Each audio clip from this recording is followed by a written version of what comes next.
अदिति एक कलाकार थी, पर पिछले 6 महीनों से उसका एक भी चित्र पूरा नहीं हुआ था। हर बार वो कैनवास के सामने बैठती, बुरुश उठाती और फिर रख देती, जैसे अंदर से कुछ खाली हो गया हो।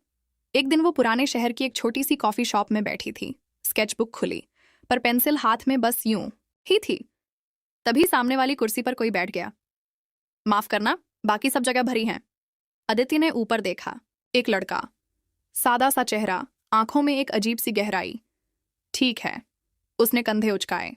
लड़के ने उसकी खुली स्केचबुक देखी, सफेद, खाली। कलाकार हो? थी, अदिति ने धीरे से कहा। लड़का चुप रहा। उसने जबरदस्ती कोई सवाल नहीं किया, कोई सलाह नहीं दी, बस अपनी किताब खोली और पढ़ने लगा। अदिति को यही अच्छा लगा। वो दोनों अगले 1 घंटे चुपचाप बैठे रहे, 2 अजनबी एक ही मेज पर। जाते वक्त लड़के ने कहा, कल भी यहां आऊंगा, तुम आना, चाहो तो आ सकती हो। नाम भी नहीं पूछा। अदिति अगले दिन आई, खुद भी नहीं जानती थी क्यों। वो फिर चुपचाप बैठे, फिर अगले दिन और अगले दिन भी। धीरे धीरे बातें शुरू हुईं। उसका नाम विहान था।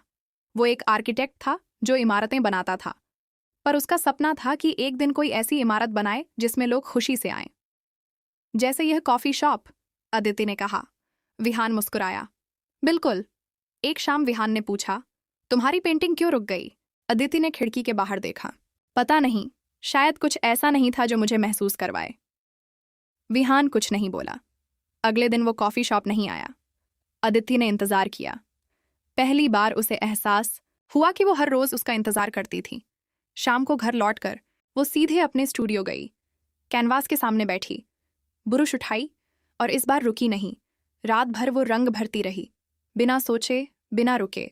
सुबह जब तस्वीर पूरी हुई तो उसने देखा, उसने एक कॉफी शॉप बनाई थी। खिड़की के पास एक मेज, 2 कुर्सियां और हल्की सी धूप। दोनों कुर्सियां भरी थीं। अगले दिन विहान आया तो अदिति ने बस इतना कहा, मेरी पेंटिंग पूरी हो गई। विहान ने उसकी आंखों में देखा और समझ गया। किसकी वजह से? उसने धीरे से पूछा। अदिति ने मुस्कुराते हुए कहा, उस इंसान की जिसने कभी जबरदस्ती कुछ नहीं पूछा।